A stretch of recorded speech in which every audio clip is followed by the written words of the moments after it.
Hello friends, আমি সুস্মিতা। আমার চ্যানেলে জানাই সবাইকে ওয়েলকাম। তোমরা কেমন আছো? আশা করি ভালো আছো। আমিও খুব ভালো আছি আর আমি বিরাট হ্যাপি। চলো আজকে আমরা যাব দীঘা। দেখো এটা হচ্ছে আমার ট্রলি, তো প্যাকিং হয়ে গেছে, রেডি হয়ে বেরিয়ে পড়বো। এগুলো হচ্ছে মাসিদের ব্যাগ।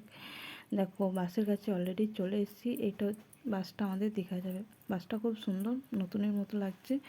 আর ভেতরে সিটের পজিশনগুলোও খুব ভালো। আর সব থেকে সুবিধা হচ্ছে ব্যাগ রাখা, মানে যে যেখানে বসে সেই অনুপাতে ব্যাগ রাখার বিরাট সুবিধা। দেখো অনেকে চলে এসছে, আমরা যখন এসেছিলাম তখন কেউ সেরকম আসেনি। তো এত গরম করছে কি বলো, আমি তো পুরো রেগে গেছিলাম, দূর তোমাদের সঙ্গে নিয়ে কোথাও যেতে নেই, এত গরম করছে। মা বলছে আমি কি করব, আমি কি করলাম, তুই আমাকে মেজাজ দেখাচ্ছিস। দেখো আমাদের অলরেডি বাস ছেড়ে দিয়েছে। বাস ছাড়ার কথা ছিল 4টে, বাস ছেড়েছে তোমার 5:30, পৌনে 6টা বাজবে। দেখো এটা হচ্ছে আমার বৌদিকে বলছে এদিকে দেখা। বৌদি একটু দেখলো, বলছে হেই তুমি ভিডিও করছো, আমি দেখাবো না। বৌদি লজ্জা পেয়ে গিয়েছিলো।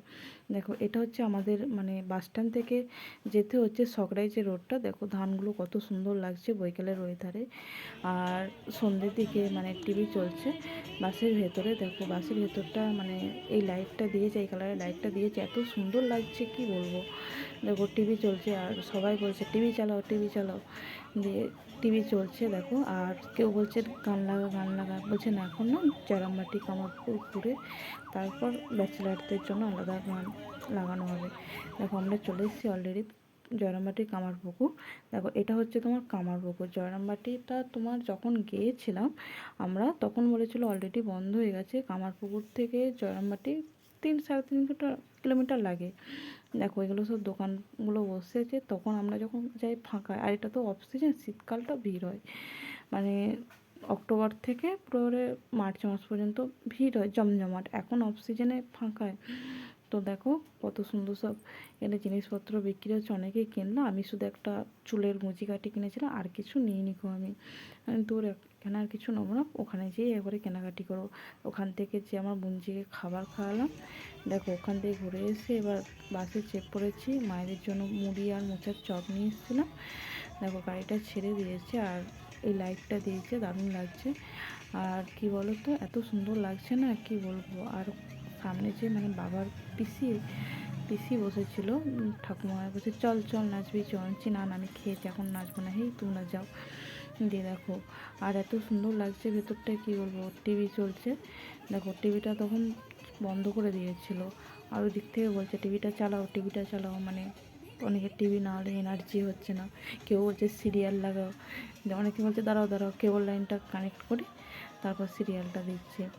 দেখো এত সুন্দর লাগছে না বাসের ভেতরটা কি বলো। আমাদের এই বাসটা না মানে মোটামুটি ভালোই, খারাপ না। আরও আমাদের এখান থেকে যে দীঘাগুলো গেছে বাসগুলো ঠিক জুতের নয়, মানে ছড়ছড়ে বাস যাকে বলে।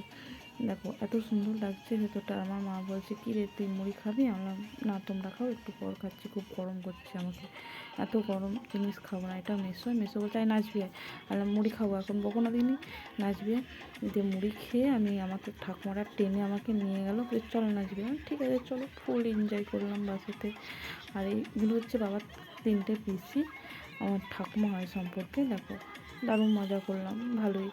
ওখান থেকে আমরা চলে যাব কোলাঘাট। কোলাঘাটে তোমার হোটেলে সব খাবার দাবার খেলো আমার মা, মাসি, বাবা বললো খাবো। বাবার রুটি আর তরকারি খেলো, মাসিরা ভেজ খেলো। আমাকে যদি খাবে না, আমি অসম্ভব, কটা বাজছে 11:30 বাজছে, এত রাত্রে কে খায়? তোমরা খাও, আমি খাবো না। মা বলছে কিছু, আমি বললাম তো না, ঠান্ডা জল খেলাম আর কিছু খাইনি। আর ওখান থেকে কী বলতো আমাদের 2 ঘন্টার মতন প্রায় বসেছিল কোলাঘাটে। বলছে ভোরবেলায় যদি 3টের সময় পৌঁছে যেতাম, যদি গাড়ি ছাড়তো, তাহলে আমরা কোথায় থাকতাম। 6টায় হোটেল দেবে বলেছে, হোটেলের রুম দেবে বলেছে। দেখো আমরা 5:30 সময় ওল্ড দীঘা পৌঁছে গিয়েছিলাম। দেখো ভোরবেলায় দারুণ সুন্দর লাগছিলো দীঘাটা। আর ওখানে যেয়ে না আমি একটু এত ঘুম পাচ্ছিলো, আমি তো ঘুমিয়ে গিয়েছিলাম। মানে 1 ঘন্টা 1.5 ঘন্টা ছিল, 1-8 ঘন্টা 30-40 মিনিট এরকম হবে, ঘুমিয়ে গিয়েছিলাম। আমার বৌদি কখন যে আমাকে মানে রেখে দিয়ে চলে গেছে আমি জানিই না। তারপর দেখো একটু মানে ভোর হতেই আমরা তোমার ওখানে বিচে নামলাম, দিয়ে আমাকে দাদা বলছে এই জুতো পরে যাস না, পরে যাবে। আমার কাকার ছেলে গিয়েছিলো, আমার দাদা যায়নি। দাদাকে বললাম যেতে, দাদা গেল না, তুই যাচ্ছিস যখন আমি আর যাবো না। বিচে গেলাম, বললো জুতো পরে যাস না, পরে যাবি, পা স্লিপ খাবি, আস্তে আস্তে না। আর ঘুম ছাড়েনি, তুই এখন যাই কী করলাম, না সবাই যাচ্ছে আমি কেন যাবো না। দিয়ে মা, আমি যেমনি গেলাম, মা বলছে তুইও যখন যাচ্ছিস চল। আমি বললাম ঠিক আছে চলো। এত সুন্দর ভোরবেলায় দীঘাটা, ওল্ড দীঘাটা লাগছিলো, কি বলবো, মানে ওখানেই মনে হচ্ছে থেকে যায়। তো যাই হোক, খুব সুন্দর লাগছে। আর আমার ভাই মুঞ্জিটা মানে জলই তার কেটে গেছে, আর হালকা হালকা ঢেউ আসছে। আর আমার মামার ছেলেগুলো বলছে এ ছবি তুলে দেবো। আমি বলছি না, আগে আমার তুলে দে, তারপর তোদের তুলে বেরো এখান থেকে, কারোর তুলে দেবো না। দেখো মানে এত সুন্দর লাগছে দেখো। আর তখন বাজছে কটা, 5:45 বাজবে। এত সুন্দর লাগছে ওখানটা, কি বলবো। আর দেখো এখানে সব মামারা, মামা মাসি মেসোরা সবাই আছে।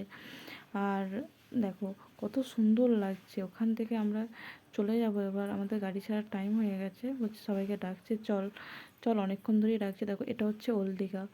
দারুণ লাগছিলো ভোরবেলাতে, রাতের বেলা খুব সুন্দর লাগছিলো ওল্ড দীঘাটা। দেখো এবার গাড়ি ছাড়বে বলে ডাকছে, অনেকক্ষণ ধরেই ডাকছে।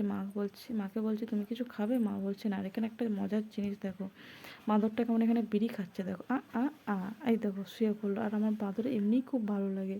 আমার বলছে ছবি তোল, ছবি তোল। আমি বলছি ঠিক আছে, ছবি তুলে নিচ্ছি। বাঁদরটা কি এখন বিড়ি ধরে দিয়েছে, তার বিড়ি খাচ্ছে। দেখো এটা হচ্ছে এখান থেকে ওল্ড দীঘা থেকে গাড়িটা ছেড়ে দিয়েছে। আর ওখান থেকে তোমার জগন্নাথ মন্দিরটা হচ্ছে, এখনও কমপ্লিট হয়নি, দারুণ সুন্দর হচ্ছে। এখনও মানে বছর দুয়েক লাগবে জগন্নাথ মন্দিরটা কমপ্লিট হতে। দেখো কত সুন্দর জগন্নাথ মন্দিরটা, মানে ভালোই।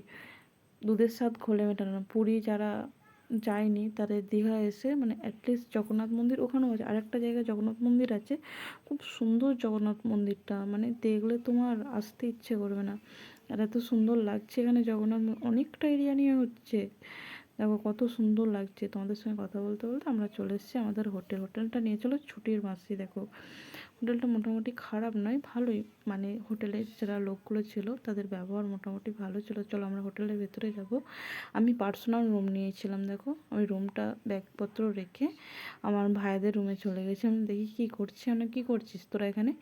বলছে এই তো সবাই মিলে এখানে হট্টগোল করলাম। ভালো। বলছে দি কোথায় আছে? বললাম ওই তো সেকেন্ড ফ্লোরে। বলছি তুই একা আছিস? বললাম হ্যাঁ। বলছি কি বাহ, পার্সোনাল রুম নিয়েছি, ভালো করেছে। একটা মামার ছেলেটা বলছে আমি বেরো এখান থেকে তুই। ওর কাছ থেকে বেরিয়ে পড়লাম। ভিডিওটা ভালো লাগলে লাইক কমেন্ট অ্যান্ড শেয়ার করবেন, পারলে সাবস্ক্রাইব।